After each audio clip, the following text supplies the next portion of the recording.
Hey guys, dog father Joey Villani here, whose real name is Joseph Adam Villani.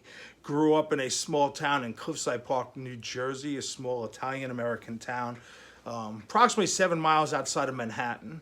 It was a blue-collar town. Everyone lived paycheck to paycheck. I had the greatest two parents in the world, which my mom has passed away 5 years ago. My dad at 95 is still alive, doing well, and has a little less gray hair than me.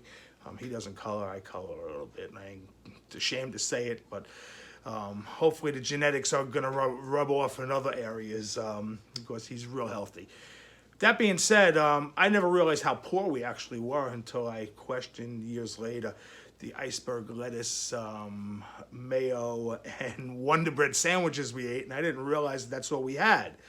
But my parents were great because we had the house that everyone came to, no matter what day. And Sundays was family day, and everyone had pasta and meatballs and all that crap.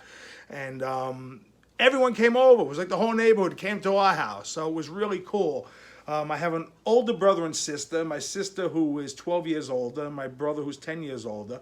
And that's how I met John Nash, the originator of the Nash Academy, and that's where my story in the grooming industry starts with John Nash.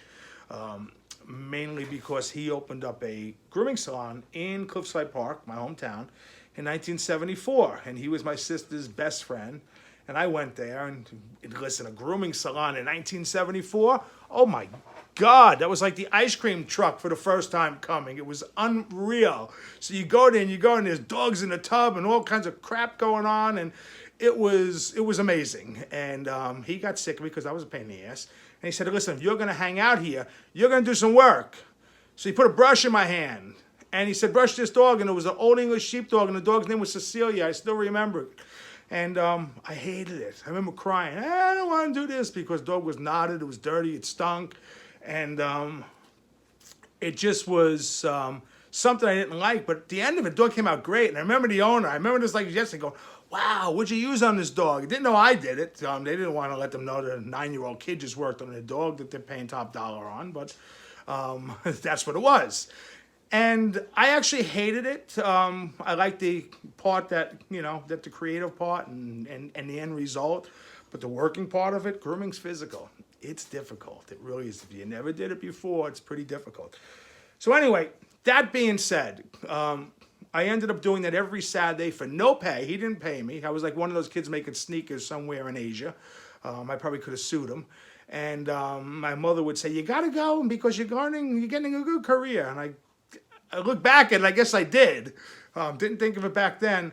But I couldn't wait until I was 18. I'm done. I'm done with this crap. I'm not going to college. And at the time when I was in high school, and I'm going to say this, and listen, I'm going to say it anyway because I'm proud of it. I was an outstanding high school wrestler. I was in tremendous condition. I was a teenage bodybuilder. I competed in teenage Mr. New Jersey middle class division, which I placed in as a teenage bodybuilder. And I don't know, things were good back then. So now I'm going to go into my rock and roll career because my brother, who was a stagehand at a place called Brendan Byrne Arena, which was now called the Isa. Actually, it's a studio for a television studio because they closed it down. They use it as a studio now. But my first concert that I ever worked was Hart and Oreo Speedwagon. It was a co-bill. And I was only a truck loader. But as you guys know, when you work in the entertainment industry, because television's no different, because I've worked on television as well as a construction grip on Law and Order for 9 months and Chelsea Piers in Manhattan. But rock and roll, believe me, is much better. Sorry, guys. But anyway, it's a drug. It's a drug. You get sucked into it, and you never want to go back until you realize it's feast or famine. That you only work when there's a production. When there's no productions, you don't work. You make a hell of a lot of money while you work. But that money goes away quick, so I had to figure it out because I wasn't good on budgeting my money back then. I don't know how good I am now, but I'm better. And anyway, make a long story short, I went back to John Nash because you know what? Didn't know it back then, but you realized afterward we were a team. He developed a mini me in me, so I did everything he did. And Nash Academy was considered like an Ivy League grooming school back then. We had people from all over the world coming to this prestigious school Who would have ever thought? Pet grooming, prestigious.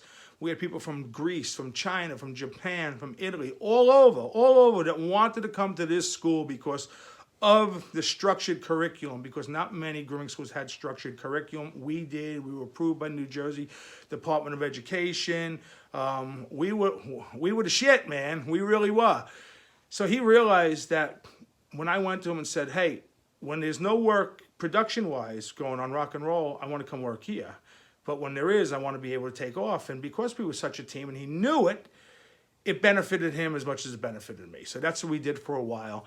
And I continue to do both forever. Now, a little bit about me in the meantime until I get on to phase 2 of that. I'm a big pet lover. I'm a rock and roll junkie. You know, I was a street kid, tattooed before it was fashionable.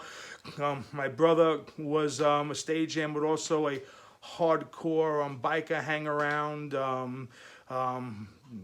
gangster. It was a whole lot. My family was the typical Northern New Jersey family, okay? But you know what? Total respect, total love, and total family. And we would do anything for our friends, mess with our family and friends. And there was no question asked, and we're going to come and we're going to beat your ass. And that's just how it is. And that's still how it is this day.